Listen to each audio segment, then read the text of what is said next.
Welcome to Off Leash and Unfiltered. Trigger warning, I'm Katie Pepe, delivering the truth in dog training.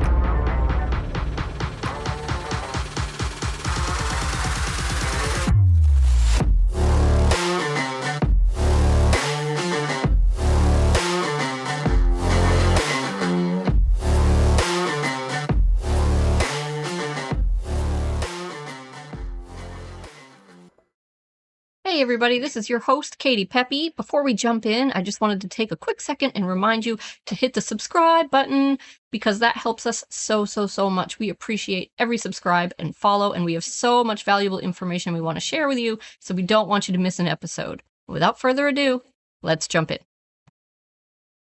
Okay, so today we're doing an episode for all of you big softies out there. You know who you are. So, and some people might think, that it's the ladies that are super soft, and you know what? It really isn't. I would say it's pretty close to a 50-50 split. So a lot of the people we see, a lot of times we have families, we have couples that are coming to our dog training lessons and our go home lessons, and no two people are exactly the same, right? So you're always going to have one person that's maybe a little more apt to let things slide and is softer, and one person who's a little bit more of the disciplinarian, and that's normal and natural. But I wouldn't say that it's any more women than men. I would say it's probably slightly over half, in my experience, that have been the woman that's the softer one. But almost just as often, the man in the relationship might be the softer one. So it doesn't matter. Soft is soft. It doesn't matter who you are. You might be big, you might be small, you might be male, you might be female. Anybody can be a softie. And if you fall into that category, this episode is for you. And man, I gotta tell you, no matter what kind of a dog you have, if you're super soft, they just know it. They know it.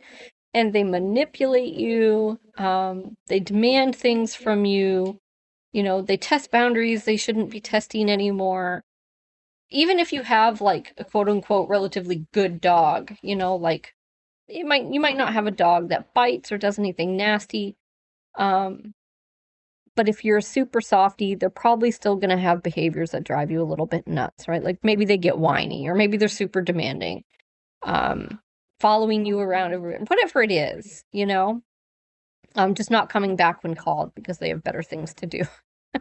So today, I just want to talk about a few things you can do. We're going to do a countdown, 5 items, things that can help you pull a little bit more of that disciplinarian out of yourself, just so that you can start changing the way the dog views you a little bit. And I want to be clear about this because people think the second that they start drawing boundaries with their dog or issuing consequences to their dog, that their dog just isn't going to like them anymore.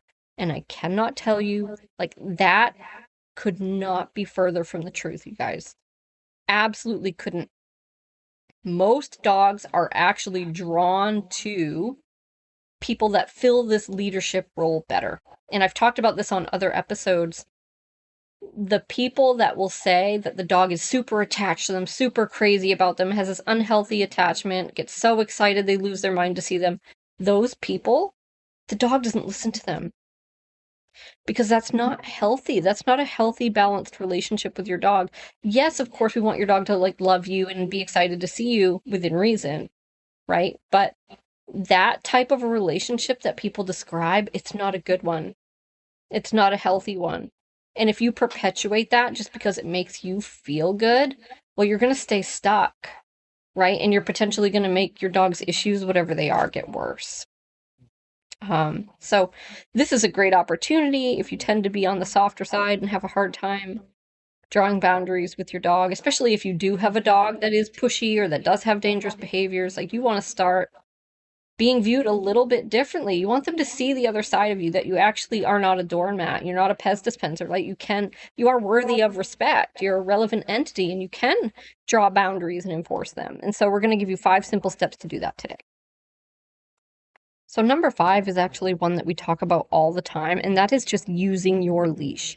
So right now, if you're one of those folks that just hangs on to the leash and your dog is at the other end, just doing whatever they want, their nose is stuck to the ground, they're marking everything, they're weaving all over the place, they're wrapping you up, change that. Start using your leash as a way to talk to the dog, okay?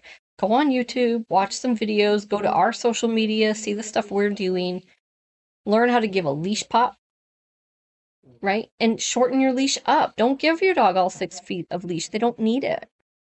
Okay, so when you go out to walk your dog, put them on just a regular old leash. I want you to bunch that leash up into your hand so you have it in one hand and it's nice and short. But we don't want it to be tight. We just want it to be short, right? So now the leash is like maybe a couple feet, depends on how tall your dog is.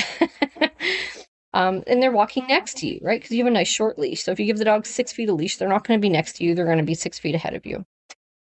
Unless you've done the training to change that, which you haven't, because, you know, if you have, those probably aren't the people we're talking to right now. So nice short leash. And when your dog pulls you, pop the leash. Okay? Or if your dog does something you don't like that you want to disagree with, pop the leash. Now you can start with this in the house. Just walking from point A to point B, going to the front door is a good one. As you walk to the door, the dog shouldn't pull you to the door. Pop the leash, right? And if you've listened to any of my stuff, you already know we highly recommend having your dog on a prong collar. If you don't currently have that, that would be a huge step in the right direction for you. Get a properly fitted prong collar. It should be nice and snug. Don't buy the super humongous ones that are like 4 millimeters thick. Small dogs get a 2.25. Medium to large dogs can get a 3.0. We like Hermspringer brand, but any brand will work. Okay. Anything bigger than a 3.0 millimeter is just too big. We almost never use them. But get a properly fitted prong collar. Put your leash on it. Learn how to deliver a pop. Don't just walk with a tight leash pulling your dog back. Learn how to give a pop that will actually get their attention. You'll see your dog turn around and look at you and go, oh, I didn't know that you had it in you to do that. So you can start talking to your dog through that leash. And even if you just pick a couple of specific moments, like walking to the front door, great, start there. Okay, I'm not saying you have to go out and perfect your walk today, although you can. It's not that hard to do. Put your dog on a leash in the house, even, and just learn how to give a little leash pop, to disagree with things, or to get your dog's attention. That is going to go so far, you guys, because most people that are too soft with their dogs, they don't have any physical communication, and that is critical. So once your dog knows you communicate that way, and they actually have to pay attention to you, that's a game changer. So do that. Number 4, use your crate. So these are all things we talk about, right? But not just using your crate. It's like, okay, maybe your dog likes to follow you around like a shadow everywhere. It's like, decide that sometimes the crate is going to be not just for when you leave the house or when you go to work, but you're going to put your dog in there when you're home, doing dishes, doing housework, doing work on your computer, whatever it is. Just put your dog in the crate for an hour. That's something a lot of folks don't do, and I really believe that there's a lot of magic in that.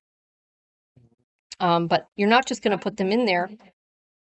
Put them on a leash when you go to put them in there, so that if they refuse or they don't want to go, you have a way to get the behavior and get them in, right? So really important that we always control the outcome until our dog is well trained. And that means putting them on a leash, right? Because if you're a soft person and your dog views you as a soft person and you say, hey, Fluffy, get over here and kennel up, and Fluffy just gives you the finger and walks away, well, you're not gaining any ground that way. You're not looking any less soft that way, guys. So dog on a leash, then you go over, you point into the kennel and you say, kennel up, right? Or if you have a word you use at home, use that, whatever, right? But if they don't go in, you've got a leash now, you make them go in. So just that little act where it's like, I ask you to do something once and then you do it. And if you don't, I get you to do it. Right? And I'm not chasing you around the house. I'm not pleading with you. It's just very matter of fact. This is what we're doing. You're going in. Then when it's time to come out, you need to be prepared to move quickly, right? So you're going to open the kennel. And if the dog already weasels their little head in there trying to come out, I want you to just slam that door shut real fast, right? So these wire kennels, guys, they're not going to hurt your dog if it bumps them a little bit on the snoot. They're going to be okay, right? But if you're too gentle, which you will be if you're a softie, right, then you're not going to send that message home, and you're going to know you don't send that message home because you're going to go to open it again and your dog's going to do the same thing. So it's really important that if your dog is trying to rush out of the kennel, I want you to find it within you to be calm and assertive and just say no and slam that kennel shut again. Don't be afraid of it. Now, ideally, what should happen is your dog is probably going to be a little surprised, right? Because they haven't seen this from you before. And after 1, 2, 3 times, they're going to probably sit, maybe not, but they're going to probably look up at you, kind of surprised, like, oh, look at you, drawing a boundary. Proud of you, Mom. And that's what you want. And once they're sitting there politely like that, looking to you, waiting for permission, for instruction, then you can go ahead and open it and invite them out. Okay? But that one simple thing of like you're going in when I tell you to, you're coming out politely when I tell you to, you're not rushing out. That's huge, huge. So much more powerful than you think. So just finding small moments like that throughout the day to say, hey, guess what? I have an expectation here. I have a standard for you here. And I want you to meet that standard. And there's not going to be a negotiation. Right? So very simple things. Learning to deliver a leash pop when your dog pulls you or does something else that you don't like. Learning to use your kennel a little bit throughout the day and have standards about how they go in and out. And not just managing it either, right? So if you have to dance around in front of the crate door to keep your dog from rushing out, you're not there. And everybody does that at first, but you're not there. We ultimately, if you're there, you'll be able to swing that crate door right open and your dog doesn't even think about running out. That's when you know you're there. Okay, but rehearse those 2 simple things. Number 3. This is a big one, guys. Drum roll, please. Less affection. Oh my God, so much less affection. I know everyone hears that and they're like, what? Why? I spoil my baby. We actually had a person in the studio the other day with a very dangerous dog. And the lady in the relationship is the softer one. They've both been too soft with him, but she was the softer one.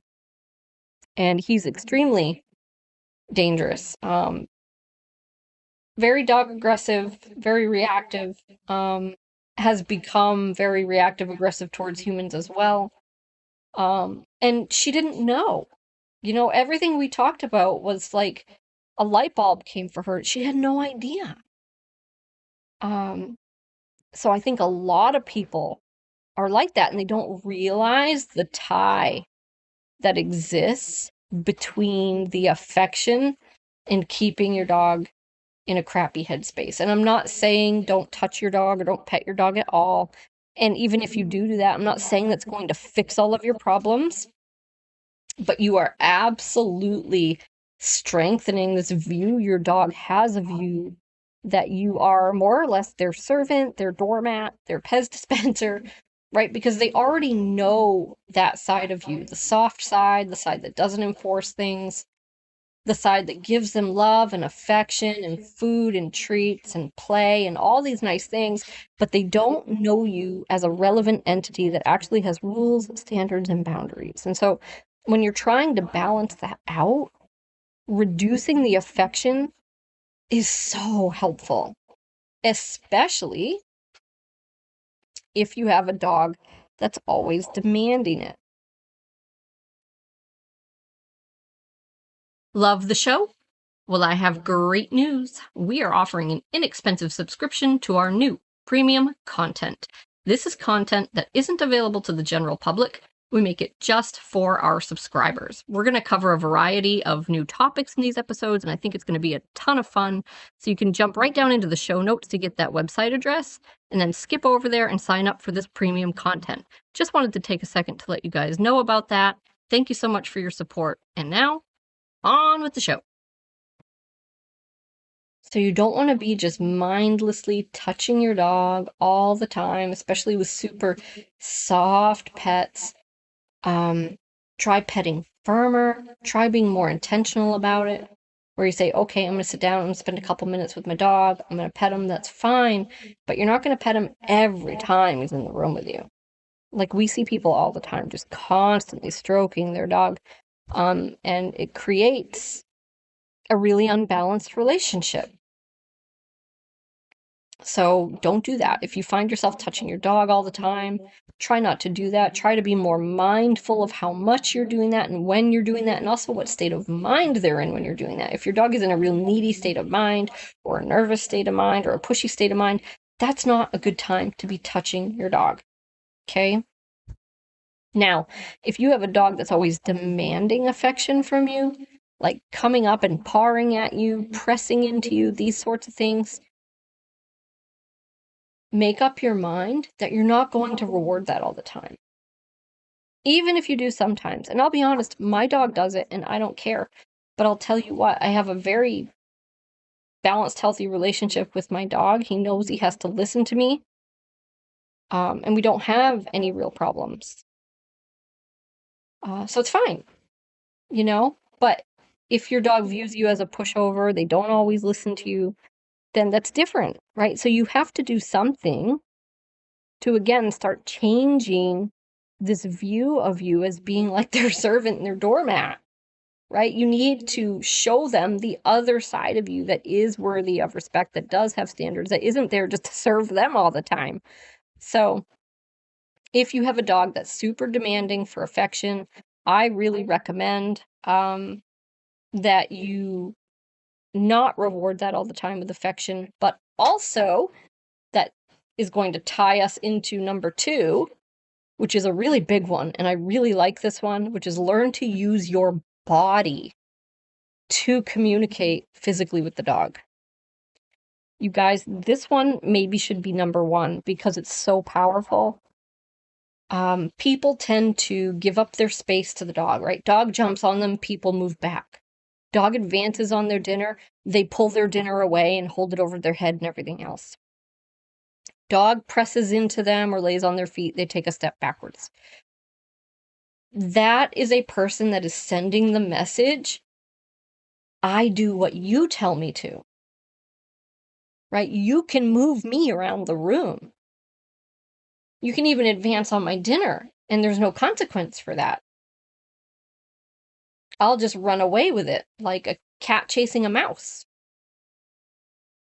So use your body. And if you have a dog that demands attention to you, that's a good time to do it.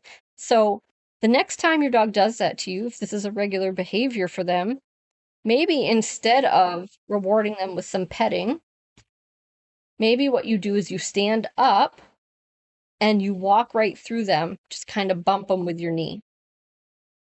So it bumps them away from you, right? Not kick them, not hurt them, but it's like a firm tap, usually with your knee, but I suppose it will depend on how big your dog is, right? But you can use any part of your lower leg. It's like a tap, right? But it's a firm enough tap that it's like a bump, right? And you just kind of, it's like you're walking right through them. And you can just walk right through them. Like you can walk 5-6 feet away if that's helpful. But you also don't really have to. You can just bump them and not go anywhere, right? But you're saying, don't press on my legs. Don't paw at me. Don't climb up into my space. This one is really, really, really big. And most dogs are so used to being able to jump on people, and people will either push them down, which, by the way, is just like giving them affection. You get your hands all over them, or they back away, and the dog's moved them across the room. That the first time you bump them instead, you walk through them, it gets their attention. They go, oh, I see, you're relevant. I didn't know, right? So learning to use your body is huge. You can do the same thing at the door, right? So I said, put your dog on a leash and use a leash pop. Great, do that. But the other thing you can do, if you walk up to the front door and your dog follows suit and goes up there and they've got their snoot like glued to the door waiting for you to open it, well, instead of opening it, weasel your way in between the dog and the door, right? Turn your back to the door, so now you're facing the dog, and bump them with your knee. And bump them and bump them and bump them until they're pushed back sufficiently. And that, my friend, sends a very powerful message. Hey, this is my door. Stay away from the door. Give space at the door. Be polite. Back that ass up. And that is make no mistake, guys, that is a very different conversation than putting your dog on a leash and pulling them away from the door. Because it says, I'm controlling the door, right? And you're using your body, which dogs can interpret that very naturally most of the time, right? So using your body to bump your dog off from you, using your body to move the dog away from the door, or to move the dog around at all. So just in the house randomly for no reason, if your dog is there, you could go over and just make them move a little bit without grabbing them and pulling them or calling them, right? To silent activity. Just go move the dog around a little bit with your body. Put pressure on them with your presence, with your body. Tap them if you have to with your legs to get them to move. That type of communication will dramatically change things in a lot of cases.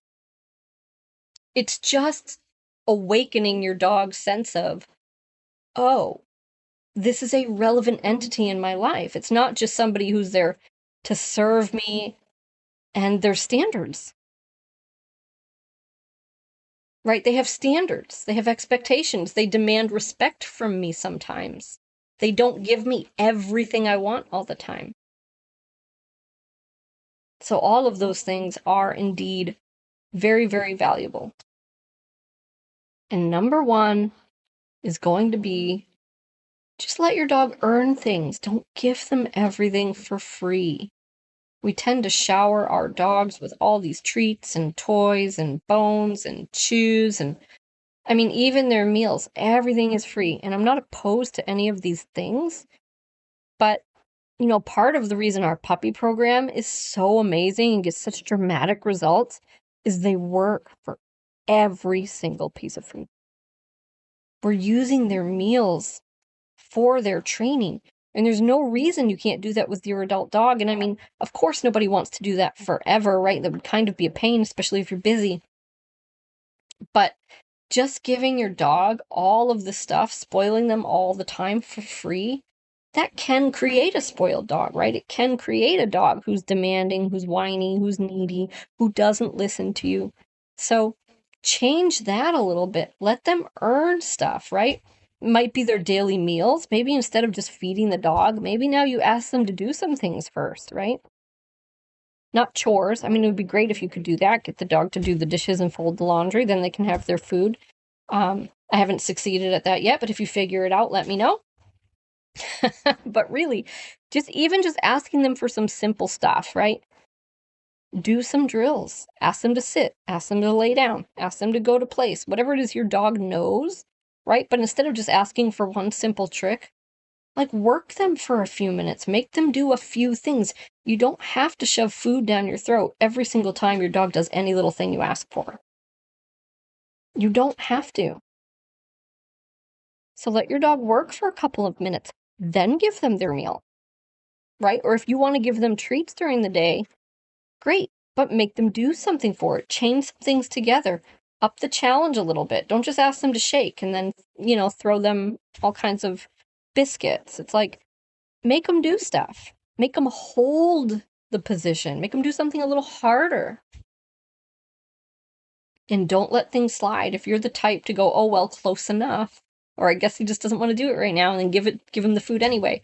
Don't do that. So follow through is everything. Have standards, right? But make your dog earn some of the stuff rather than just showering them with all of these goodies all the time for free. Hey guys, thanks for joining us today. I really hope you enjoyed the show. If there's a specific topic you'd like to hear discussed, you can send that to me directly via email or fan mail. Just jump down into the show notes. That information will be there for you. I really look forward to hearing from you. Thanks for supporting the show, and I look forward to next time.